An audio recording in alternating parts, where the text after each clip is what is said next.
নমস্কার প্রিয় বিয়ার, আপনারা দেখছেন খবর তরঙ্গ। দিল্লিবাসীর দিল জিতে নিরঙ্কুশ সংখ্যাগরিষ্ঠ অবস্থা নিয়ে দিল্লির মসনদে বিজেপি। দিল্লিবাসী পুরো ডেলে ভোট দিয়েছে বিজেপিকে, যার কারণেই বিজেপি এবার ক্ষমতার মসনদে বসতে চলেছে দিল্লিতে। আর আপ হেরে গেল, সেই সঙ্গে কংগ্রেস শূন্যই রয়ে গেল তৃতীয়বারের মতো। এখানে একটা বিষয় পরিষ্কার উঠে আসছে যে কেজরিওয়ালের যত সব মিথ্যাচার সব দিল্লিবাসী হিসেব নিকেশ করেই এবার ভোটটা দিয়েছেন, যার কারণেই 22টি আসনেই সীমাবদ্ধ থাকতে হচ্ছে আপকে। আর বিজেপি 48টি আসন নিয়ে রীতিমতো সংখ্যাগরিষ্ঠর উপর আসন থেকেই দিল্লিতে আসছে। আসলেই আপের শীর্ষমহল বিতর্ক, মদ কেলেঙ্কারি এবং ভোট কাটাকাটির অঙ্কে দশ নেমেছে, সেটা বলাই যায়। আর কংগ্রেস আপের বিরুদ্ধে বিজেপির বিরুদ্ধে লড়াই দিলেও আসনের ক্ষেত্রে ফল পেল না। রাহুল গান্ধী এবং প্রিয়াঙ্কা গান্ধীর মাঠে নেমে লড়াই কাজ দিল না কংগ্রেসকে। প্রিয় বিয়ার, ভিডিওটি ভালো লাগলে সাবস্ক্রাইব করবেন, এতে আপনার ক্ষতি হবে না কিন্তু আমাদের উপকার করে দেবেন। হ্যাঁ, কেজরিওয়ালের মুখ্যমন্ত্রী থাকা অবস্থায় শীর্ষমহলকে ঢেলে সাজানো, মদ কেলেঙ্কারিতে কেজরিওয়ালের জেল, মনীষ সিসোদিয়ার জেল সহ একাধিক মন্ত্রীর জেল যাত্রা দিল্লির দিলকে যে আহত করেছে, সেই সঙ্গে কংগ্রেসের সঙ্গে ভোট কাটাকাটিও কেজরিওয়াল এবং মনীষ সিসোদিয়াকে ডুবিয়েছে, সেটাও পরিষ্কার হয়ে গেছে। সেই সঙ্গে শুধু কেজরিওয়ালের শীর্ষমহল বিতর্ক, মদ কেলেঙ্কারি এবং ভোট কাটাকাটি ফ্যাক্টর নয়, বিজেপি মাঠে নেমে পরিশ্রম করেছে। সেই সঙ্গে ভোট ম্যানেজমেন্টের ক্ষেত্রে যে বিজেপি একেবারে দুর্দান্ত অবস্থায়, সেটা যে কোনো রাজ্যে বিধানসভা নির্বাচন হোক আর লোকসভা নির্বাচন, কোনো দল দ্বারের কাছে যেতে পারবে না দিল্লির বিধানসভা নির্বাচনে, সেটা আবার প্রমাণ করলো বিজেপি। সেই সঙ্গে যমুনার জল, দিল্লির দূষণ এবং দুর্নীতির বিরুদ্ধে লড়াই, সেই সঙ্গে কয়রাতি করার মানসিকতা বিজেপি দেখিয়েছে বলেই দিল্লিবাসীর দিল জিততে পেরেছে বিজেপি, যার কারণেই এবার মসনদের পথে এগিয়েছে। অন্ততপক্ষে সন্ধ্যার পর যা রেজাল্ট এসেছে তাতে বিজেপি দিল্লিতে ক্ষমতায় বসছেই। আর আমরা দেখতে পেয়েছি যে যমুনার জল কী পরিমাণ বিষাক্ত হয়ে রয়েছে, দূষিত হয়ে রয়েছে। সেই সঙ্গে দিল্লির দূষণ সারা বিশ্বের নজর কেড়েছে, দুর্নীতি, সেই সঙ্গে দিল্লির পরিকাঠামো সঙ্গে কয়রাতির ক্ষেত্রে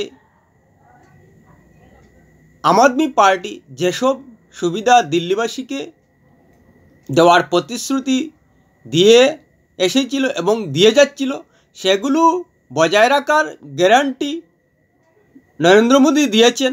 সেই সঙ্গে মহিলাদের 2500 করে টাকা, 500 টাকায় সিলিন্ডার সহ বিদ্যুৎ, জল বিনামূল্যে সব বজায় রাখবে। অর্থাৎ দিল্লির বিধানসভা নির্বাচন পরিষ্কার বুঝিয়ে দিয়েছে যে বর্তমানে রাজনীতি কয়রাতির রাজনীতি, এবং কয়রাতি না করলে জনগণের আস্থা অর্জন করা যাবে না। আপের পতনের মূল কারণ শীষমহল বিতর্ক, দুর্নীতি এবং ভোট কাটাকাটি। ভোট কাটাকাটি কংগ্রেসের সঙ্গে হয়েছে সেটা বলা যায়। যদি আপ শীষমহল বিতর্ক এবং মদ কেলেঙ্কারি থাকা সত্ত্বেও কংগ্রেসের সঙ্গে ভোট ভাগাভাগি না করত এবং আসন ভাগাভাগি করে লড়াইটা দিতে পারত, তাহলে নিশ্চিতভাবে বলা যায় যে বিজেপির ক্ষমতায় আসা একটু কঠিন হতো। কারণ দিল্লির বর্তমান প্রাথমিক অবস্থায় যে ফলাফল আসছে তাতে পরিষ্কার দেখা গেছে যে কংগ্রেস ভোট কাটাকাটি করেছে। যদি কেজরিওয়াল কংগ্রেসকে কিছু আসন ছেড়ে দিত, হয়তো কংগ্রেস কয়েকটি আসনে জিতে যেত, কিন্তু কেজরিওয়াল ক্ষমতায় থাকলেও থাকতে পারতেন।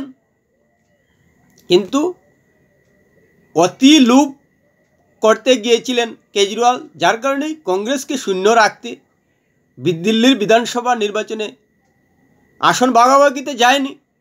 কিন্তু কংগ্রেসের কোনো ক্ষতি হয়নি, বরং কংগ্রেসের বলা যায় লাভ হয়েছে।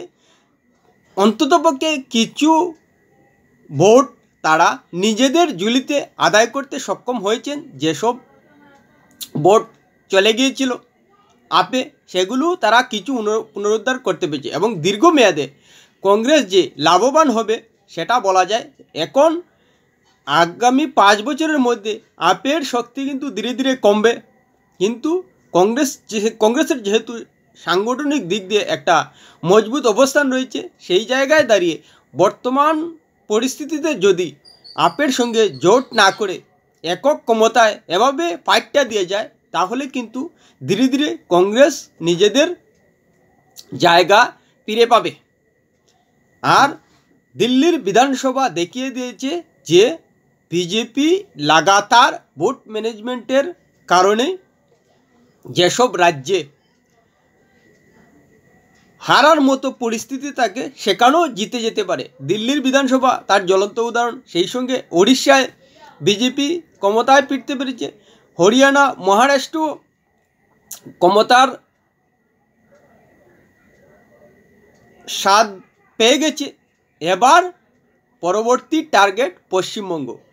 নিশ্চিতভাবেই দিল্লির অবস্থান থেকে বিজেপি নিশ্চিতভাবে শিক্ষা নিয়েছে এবং পশ্চিমবঙ্গের জনবিন্যাস এবং মানুষের যে মানসিকতা সেটা বিচার করে পশ্চিমবঙ্গের নেতাদের এগিয়ে আসতে হবে মমতার সরকারকে পতন ঘটাতে। দিল্লির সরকার বা অরবিন্দ কেজরিওয়াল কী করেছেন তার থেকে পশ্চিমবঙ্গ সরকারের অবস্থান আরও খারাপ বলা যায়। কেননা এক তো প্রতিষ্ঠান বিরোধিতা হাওয়া রয়েছে, সেই সঙ্গে কেলেঙ্কারিতে সমস্ত রেকর্ড ছাড়িয়ে গিয়েছে মমতা সরকার।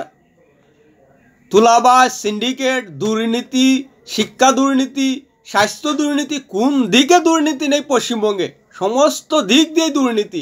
সেখানে একমাত্র দুর্নীতিকে হাতিয়ার করেই পশ্চিমবঙ্গে বিজেপি দাঁত ফুটাতে পারবে এবং মসনদে আসতে পারবে, যদি পশ্চিমবঙ্গের রাজ্য নেতারা একজুট হয়ে মরণপণ লাগিয়ে নির্বাচনে ময়দানে নেমে যান।